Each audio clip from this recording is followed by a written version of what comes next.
Hello, my name is Cheryl Wright, and I would like to welcome you to Genealogy 101, Getting Started. We are going to do this program today as part of our adult summer reading program, which is called Imagine Your Story. As you know, genealogy is telling your story, and so we thought it was a perfect fit for this adult summer reading program. Now, for the summer reading program, you can register through our Beanstack app or by calling your local library. There are activities to complete. You can take part in online discussions and other workshops like this one today. So let's get started. Genealogy 101 is about where to get started. My name again is Cheryl Wright. I've been with the library for over 30 years and been doing my own genealogy for over 40 years. I hope you'll find several good tips in this presentation to help you get started. So, what is really going to help you start your genealogy journey? Well, first you're going to gather information, then you're going to write it down, you're going to start searching, then on your search you're going to locate documents, and then I'm going to walk you through some resources that you can use as you start your journey for real. So let's get started. Step one is, like I said, gathering information. So this first step is really all about you. It seems very basic, but this is often the hardest step, is getting started and actually taking the time to sit down and record information about yourself. So what we want you to do is sit down and record your full name, including middle, your date of birth, your birthplace, and then other important events like marriage date, marriage location. If there's been a divorce, you want to record those as well. Record all of your children and at least their birth dates, and then talk about other events to help you tell your story. Where did you go to church? Where did you go to school? Did you live in the city or the country, on a farm, in an apartment, in a house? These types of things are going to help you down the road and also help future generations be able to prove some of the information in your life. So as we're recording some things, we want to be very specific. For dates, we want to follow a certain format that is known in the genealogy world. You're going to use your 2-digit date for the month, then your 3-letter designation for your month, and then the 4-digit year.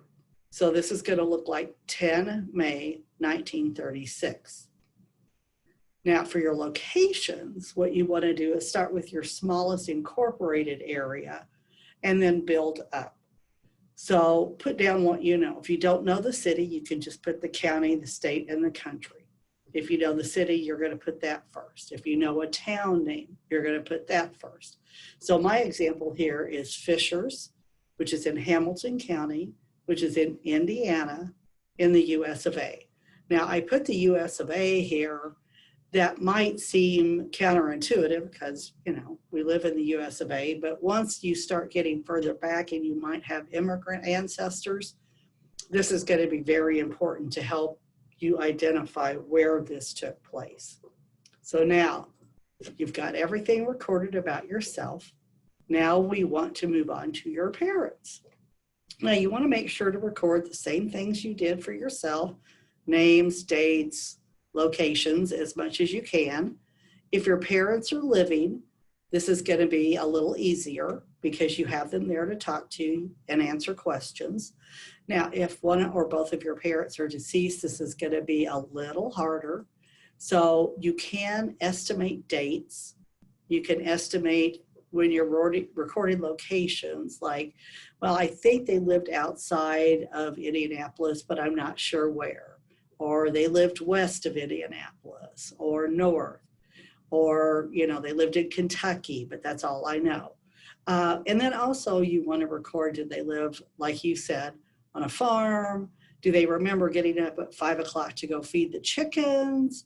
Or I guess you could have city chickens.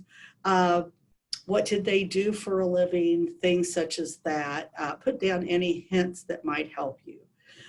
You're going to have to, if your parents are deceased, talk to other people, aunts and uncles who might remember where someone was born or died or got married.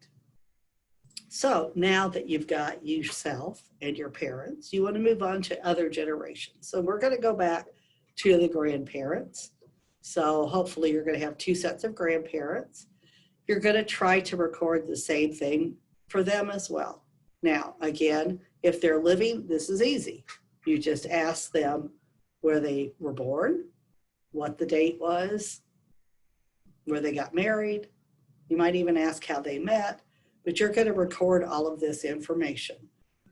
However, if they're deceased, this is where it starts to get a little muddy. I have found in my journey that a lot of grandparents didn't always talk to their children about where they got married, where they were born, how they grew up. In the case of my parents, they were both born in the 30s. Their parents were busy surviving the Depression, so they didn't really talk about the past. They didn't talk about where they grew up. They were too busy living day to day. Now, it might be that a lot of relatives were around at that time because a lot of families lived together. So you still might have some rich information there. So you're just going to have to do what you can to find out that information. One easy way is to do a survey. Give your family a little survey that asks a lot of questions: names, dates, places, memories, things such as that. Here are some other questions that you can ask, and just remember, no question is too small. I learned this the hard way when I did about 3 months of research to find out where a great-grandparent was born. And I found it. I was so excited. I went back, told my grandparents, and they were like, well, yeah, we knew that. I just hadn't asked them the right questions. So make sure you ask questions like, what are my grandparents' names? Or what were your parents' names? Where did my grandparents live? How many siblings did they have? Did they work? And if so, where? I found out that my great aunt rolled cigars for a living at the local cigar factory. Wouldn't have known that unless I had talked to somebody and then found it in a city directory. Also, one important question you want to have is, do you remember us having immigrant ancestors? In other words, when did our family come to the U.S.? So these are questions that are going to give you lots of information to use as you move forward in doing your searching. So now you've asked all of these questions, and hopefully as you were asking the questions, you started writing things down. So the most important thing to remember is when you're writing it down, you need to get everything. Write down what they're saying, record it as you learn it. Don't rely on your memory. So there's many different ways you can do this. You can use a notepad and start writing. You can use a form that you've created or a form that you found online. Or if you're one of the younger generation, you can use your computer to take notes. Although actually this is how I do it now. I just use a simple Word program and I can record everything that I need. So let's talk about how to kind of record that information. This is an example of a pedigree chart. Now what this is doing is showing direct descendancy. So this is not going to have all of the peripherals. This is just going to show you your name, your parents' names, and grandparents, so on and so forth. This is a 5-generation chart. You might want to start with a 3-generation chart. You can find free charts on the internet. You can search for free pedigree charts in Google. The National Genealogical Society has a lot of great ones, and I do have some resources at the end of this for charts as well. So this is going to help you just get your direct line back. So examples when you are putting data in a pedigree chart is you want name, full name. You want the date of birth in that format of date, month, and year, then the place from the smallest incorporated area to the country, and then all of your marriage dates, death dates, anything like that. Now, another example is this is a person who we don't know their last name. And we'll talk in a minute about women and maiden names. So in this one, I don't know the person's last name. So I use an indicator called LNU, which is last name unknown. You can also just put unknown or leave it blank, however you want to do, or put question marks. Again, this is just recording all of the information about this person as you're moving forward. Now, another chart you can use is a family group sheet. So this is kind of a sample layout of that group sheet where you're going to be able to have the husband, the wife, and then a listing of the children. So this is keeping your family unit together, and this is where you can get that richer data and expand kind of sideways rather than the direct ascendancy. So here are some examples of family group sheets. And it's okay, there's usually a notes field where you can put down where you got the information, which is helpful in proving your case. So here is the sample one that I filled out for Aaron Dillard Thompson. I have recorded his birth date and the location, and then put down in my notes field that I recorded it from the family Bible. So I don't have a christen date for him, but I have a death date of 1935, and I know that he was born in 1890. I haven't documented that as to where I found that, but I do have that information. Now I put down the information on his wife, and I'm always going to stay with the maiden name of the female because this will prove important later on when you're doing searching. And then I've also listed the children, and on most family group forms, they'll have a place where you can record the spouse and the marriage date for that person as well. So these are very helpful. So now, as you're gathering information and writing down, let's talk about standards or rules. There are some rules to follow as you slowly begin putting your information on your pedigree chart. These are kind of known in the genealogy world so that when you begin sharing your data or other people are looking at it, they can easily go to that information and interpret it, and the same for you as well. So let's talk about that. As we talked about earlier, you have locations and dates. Your dates again are the 2-digit date, the 3-letter month indicator, and the 4-digit year. So 10 May 1936. Your locations again are smallest incorporated area to the largest. So you would have Fishers, Hamilton, Indiana, USA. Most online genealogy programs that you will use will follow this format. So it's best to get into that habit as you move forward. So now let's look at names. If you don't know first names, you can put unknown or FNU for first name unknown, as the example shows here, FNU Mansfield. Now, if you don't know the last name, as we saw earlier, you can put unknown or LNU for the last name unknown. And so I have Dillard, last name unknown. Now, let's talk about names and women. For females in your line, you always want to use the woman's maiden name. This will lead to much less confusion in the future. In my example, I have had one of my ancestors marry 3 ladies named Mary. So if I had not recorded their maiden names, I would be confused as to which child belonged to which Mary if I had only searched for their married name. So you want to be very careful with this. So our example is William Hightower married Florence Lightberry. So we're going to record her as Florence Lightberry and not as Florence Hightower, because when we do our searching, we don't know who else he's married and will cause greater confusion. Or when you're doing searching, you might be finding a Florence Hightower who was born as Florence Hightower and not that's not her married name.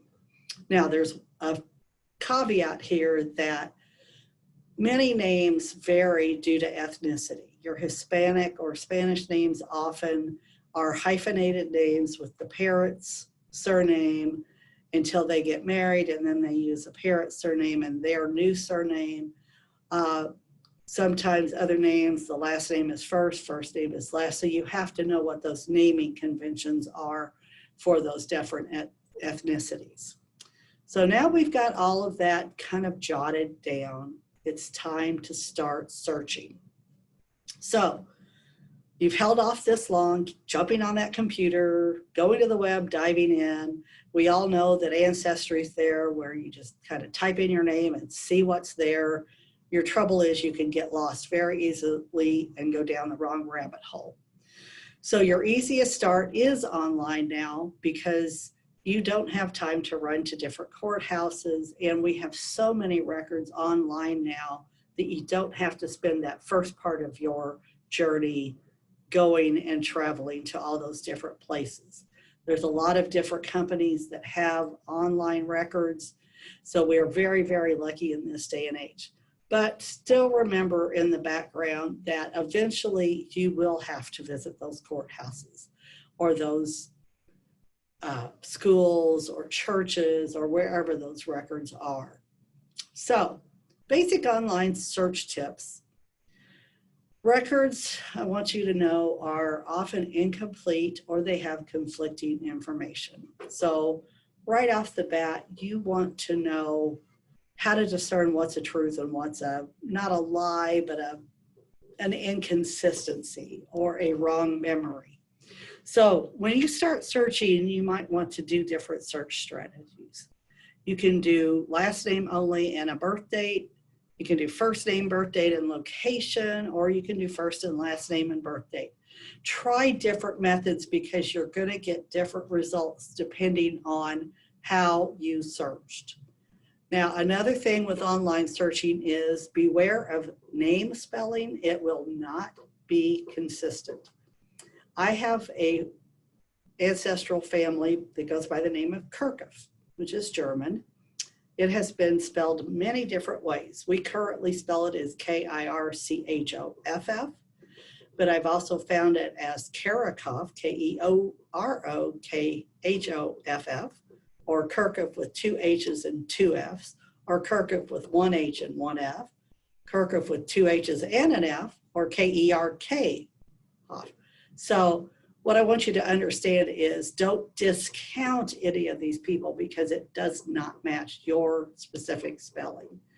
They're probably the same people. You're going to use other data such as dates and locations to narrow that down. Now, for locations, realize that not all boundaries are the same. I have ancestors that lived in Gibson County starting in 1813. Now you'll notice that they lived pretty far to the east in Gibson County. And in 1817, the boundaries of Gibson County were different, and the location where my ancestors lived might have ended up being in Pike County. So if I keep searching Gibson County and don't find them, I need to move to the east and search in Pike County because the boundaries of that area changed, even though they may not have moved. So just be aware of that. So now let's talk about Ancestry. We are very lucky that our library does subscribe to the Ancestry Library Edition, which is free to you if you come to a library branch. So when you come to a library branch, you can choose Ancestry Library Edition. This is what it will look like. There's a little bit more to the page. It's truncated because I've copied it onto this slide. But basically, you see that little begin searching button. That is where you would click to begin searching. Now, you have some other examples up here at the top. You have message boards, a learning center, charts and forms, and new collections. So make sure that you explore those to see what you can find. Now, I want to make sure that you do use this Ancestry Learning Center. They have a lot of great research aids for you with tutorials on getting started, census records, going beyond the basics of what we're doing today. They'll talk a little bit about immigration records, military records, and working with researching ethnic records, which is all very valuable. But I know you want to start searching. So this is your beginning search screen, which is empty. It's going to ask for some basics. First, middle, last name, place your ancestor might have lived, and the birth year. So as you're going to see in this next example, I input some data. I put in an ancestor, Alfred Dimmitt, who lived in Indiana, USA. And then when I click on that search button, this is what I get. I get a very nice little search screen. Again, it's truncated for viewing here. But what you'll notice is on the left, you've got what you're searching. So it's giving you the clues that you put in for searching. Then it's got a filter by, and we're going to see that in a minute. But then on the right, you've got all of your records. So here you're going to see that we have an Indiana WPA death record. We have an Indiana marriage record. We have two of those. So do we know if this applies to our person or not? My advice is one good place to get started if you have dates and everything are census listings. So I went and filtered by census, and then it pulled up census records. So I have a couple of 1880 records, an 1870 record. Now I do happen to know that my Alfred Dimmitt was born in 1816, and you'll see that you have birth dates to the right there. One was born in 1867, and I do have one born in 1816. So there immediately I know I can go to that 1816 birth of Alfred Dimmitt in the 1880 census, and I'll be able to see his family. The reason why you might want to start with census records is it's a really good way to validate what you already know. We have the census available to us right now up to 1940, so you might find your parents or grandparents. This will give listings of the family names, relationship to the household, their birth month and year. So if there are things that you're kind of trying to fill in, that's going to give you more clues as you move forward in your search. So census records are really good at building the bricks of what you need to know, and I recommend highly that you start there if you can. Now, we're going to talk about some search sites. Now, I have here that these are free search sites, and on all of these, you can do a little bit of free searching, but then there is a threshold which you will go to a paid search. So if it's a paid subscription site, I will have $ by them in the resource guide. So let's talk about Ancestry.com, which is the full site. Ancestry is a wonderful site. It's probably the most recognized because of all of their advertising. You've heard about their little leaf and their hint. It's a wonderful site, and it does offer a free tree builder and access to some free records. So if you don't have a place to go and actually start building your tree online, this is a great place to do it. And then again, you can go to the Ancestry Library Edition at your local library, and that gets you a little further into the records. They have over 20 billion records and over 100 million family trees. These include census, marriage, birth, death, divorce, city directories, family stories that people have inputted, immigration and travel records, newspaper clippings, etc. So for a subscription, you will have access to all of their US records. Now, Family Search is a product of the Church of Jesus Christ of Latter-day Saints, or the Mormon Church, and they are one of the largest genealogy organizations in the world. They have done a wonderful job of really recording records.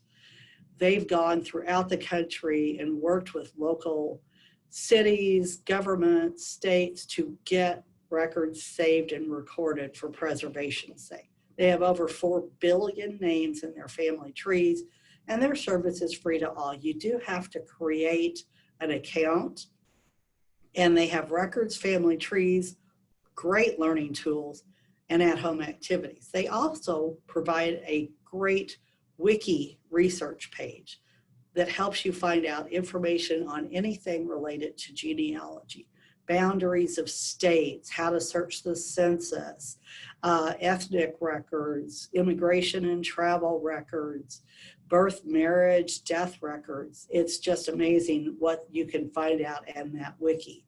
So I suggest you use that as a learning tool as well. Now, MyHeritage is a fairly newer semi-free site. You can build a tree here as well and do a little bit of searching, but to get to actual records, to document, you would have to have a paid subscription. They do have over 10 billion historical records and 50 million family trees. Like I said, you can use this to build a family tree for free. They do have a DNA component, so once you get further in and you want to do some DNA testing, you can do an upload there and upload your DNA for free and get some matches there. You cannot search your records without a paid account. Now, Cindy's List is a great informational site. It's not actually a place to build your tree or find actual records. What it is a monitored list of millions of available websites, record sites, web pages that are out there on the internet. You can search by the type of the record, locations, names, industries, sites on how to research, how to organize your research, how to find forms to use for documenting your research. My caution is you could easily get lost in here for days finding new leads. One good place to start is to search by location, because it really nicely groups all the different things about a location that you can find and where.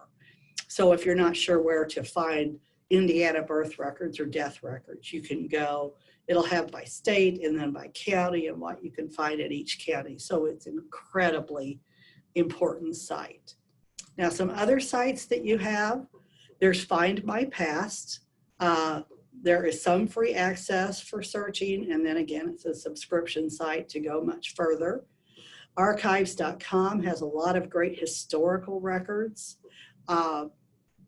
for you to use. It is a paid site.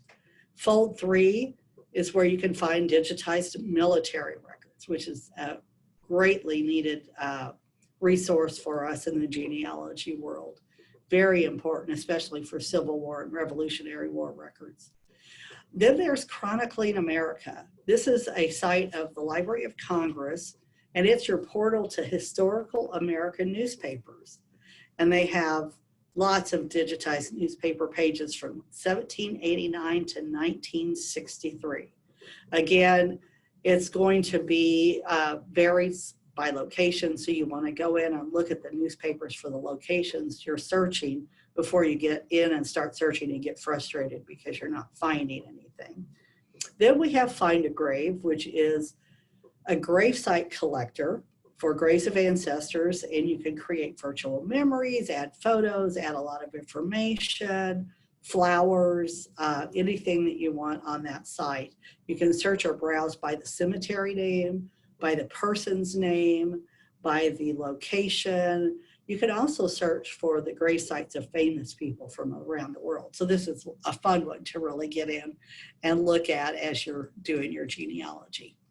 So now we've talked about a lot of places where you can go to look for your data. So now let's take a look at the documents that we're finding. So this is where you're going to really identify what types of documents you can find.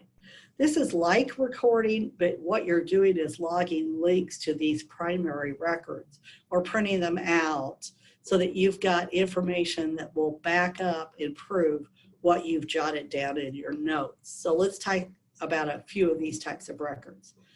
A primary record is an original document that contains firsthand information done the day it happened or shortly thereafter, such as a birth, death, census, marriage, divorce, deeds, wills.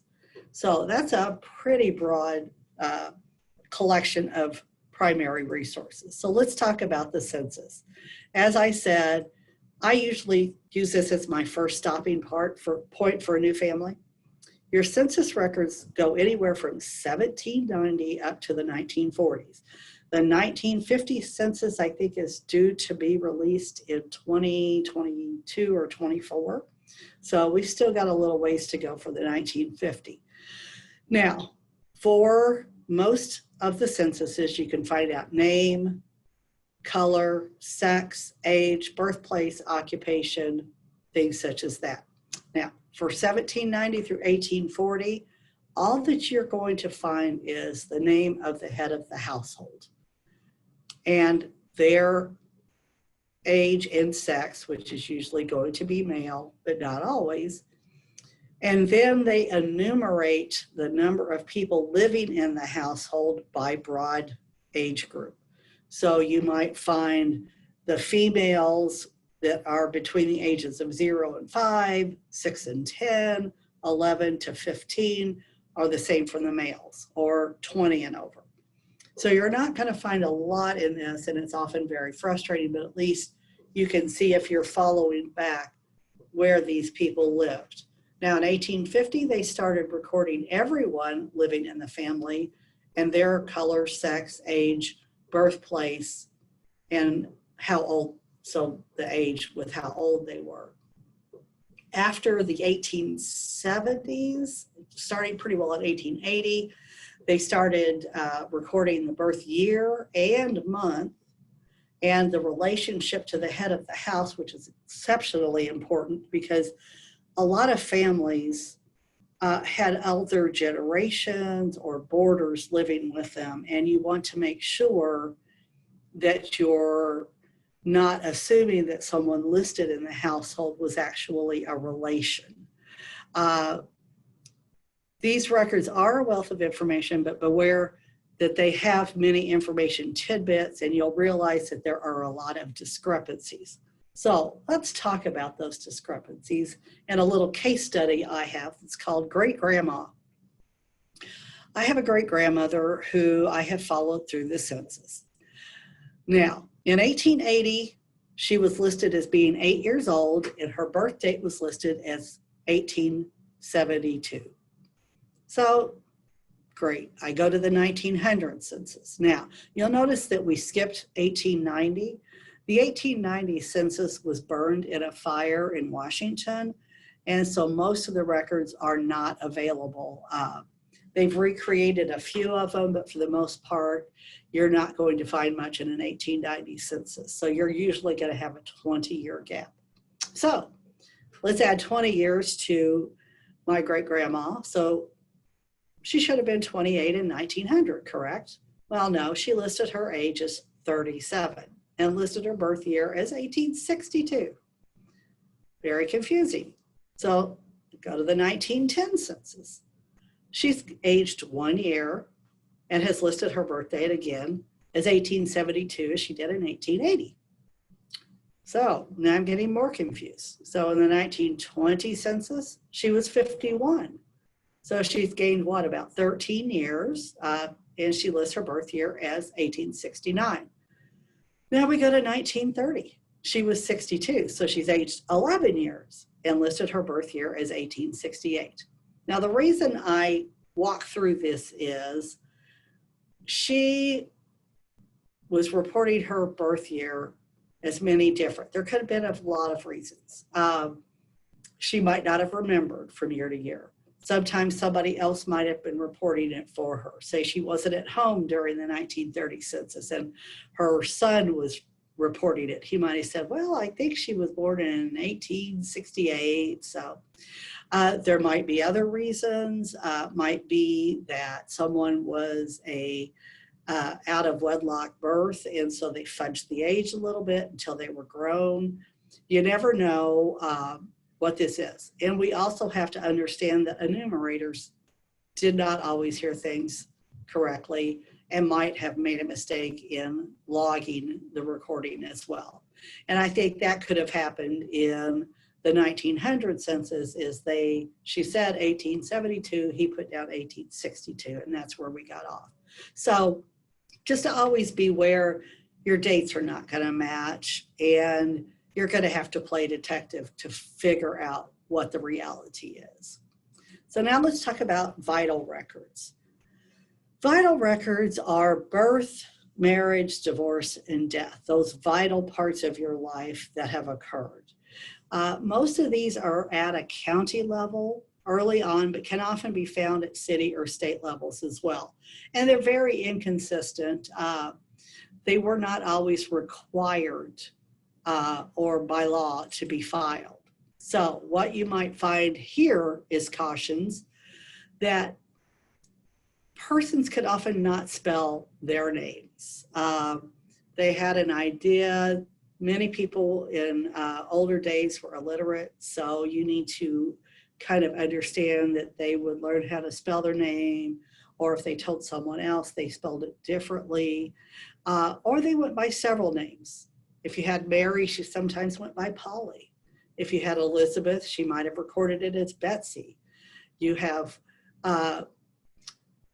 William Franklin, whose legal name is William, but he went by Frank.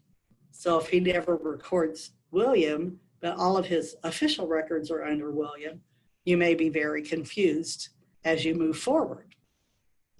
So you can also tell that there were differing accounts, as we saw with my great-grandmother, on their birth dates and ages. So always take that with a grain of salt and look for other things that will validate that. Now, on death certificates, you usually have someone else reporting for them. So if you had a parent die and the son or the daughter was reporting their birth date, they may not have known. So they may have said, well, I think he was 72. So the medical examiner or the coroner or the funeral director would have recorded a birth date based on death date and how old they were. They also, in more recent death records, would put the parents of the person who was deceased. And if a son or daughter was filling that out, they may not know the names of their grandparents. So it might be unknown, or they might remember their mother's maiden name, but that's it. Or they know her first name, but not the maiden name. Or they know their father's normal daily name, but not his given name. So these are clues that you can use as you go along. And then again, our reminder that the enumerators are clerks in these situations. We're not always perfect and often heard things or recorded them incorrectly. So let's talk about birth records. These, again, vary by state and were not required to be filed in some places until the 1880s. So it's very hard earlier on to find birth records. They could be at the town, city, county, or state level, or all of the above. So what you're going to find there are a child's name, their sex, the birth date, place of birth, parents' names usually, and often you'll include the mother's maiden name. So that's very helpful if you don't know a mother's maiden name, that you can get that recorded on this record. Now, marriage records, again, not always required in or recorded in many states. They can be recorded at the city or town level, although more commonly they're at that county level. These will include the name of the bride and the groom, the date of the marriage, the place of residence. They may live in Warwick County, Indiana, but got married in Mount Carmel, Illinois, because they were didn't meet the age requirements for getting married in Indiana, and they could in Illinois. So that also gives you a clue of where to search. You're not going to find their marriage record in Indiana, even though they lived here, because they went to Illinois to get married. And then more rarely, depending on the time frame, you'll find parents' names or maybe the number of previous marriages or their age at their marriage. So in modern days, you'll get more of that types, but in the older records, you pretty well get the name of the bride and groom, the date of the marriage, and the place, and possibly where they lived. Now, death records, a lot of these may be indexes, or they could be very detailed actual records. They're usually found statewide, although they can be at the county or city level. What they're going to include is that name of the deceased, the age of death, the date of the death, the cause of the death, time of death, and date of place of birth if known, or the coroner or medical examiner will take the date of death and age and estimate the birth date. Sometimes it will list parents, and as I said, usually the person reporting this might be a son or a grandchild, and they may not know that, so they'll put unknown or put the best guess that they have. So these vital records are going to be great places to find that information, and most of these are available on those search sites that we've talked about. So that's been a very basic overview of where to get started and what kind of records you're going to encounter. So now let's talk about what resources you have available to you. What we have on these resource pages are going to be actual links. So in this recording, you can click on these links to get to those websites and kind of play around on them, see what's there and available. So our first list is the National Genealogical Society has free genealogy resources. They talk about how to do your genealogy. They have free charts and forms and a lot of little best practices and things that you can do to start your genealogy. This is a great source to go to. So it's a very important one to have in your line of resources. Now, Family Search, as I said, has a wiki. And on that wiki page, they have census forms that you can print off or actually fill out online if you want. Family group records, if we go back to those family group sheets that I made one in Excel, and you can do that for yourself if you wish, but you can also just grab one of these, print it out, they're all free, and use it to record your data. And the same goes for the pedigree chart. They have one there online that you can fill out online, or you can download, print out, and then use in paper form. So this is some really good basic starts that you can use. We have different search sites. As we said, there was Ancestry, which has genealogy, DNA, and health. So you can build your tree for free, do some basic searching. If you use the library edition at the libraries, you can go a little further in your record searching and make some, see other people's trees and what they've put down, but you cannot access actual records.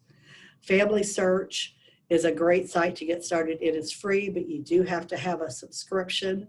They have a lot of learning tools. Now, the thing that I will tell you with Family Search and their records is there's a lot available online that's digitized, but they also have their library history family centers around the states and the country that you could go to and view microfilm.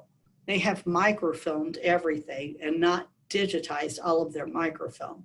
So there's a lot of times that you're going to have to go to the History Center in Salt Lake City, Utah, or to one of the local history centers within your community and ask what microfilm they might have for their community and view those at the local history centers and not online. I know this is a little frustrating, but like I said earlier, you can do a lot online, but you can't do everything, and you just need to know that going in. MyHeritage is free for tree building and connecting some records, but for the most part, you will have to pay a small subscription fee, although they also do DNA, and you can do free uploads of your DNA and free DNA matching. Fold3, again, is a subscription site. It has military records.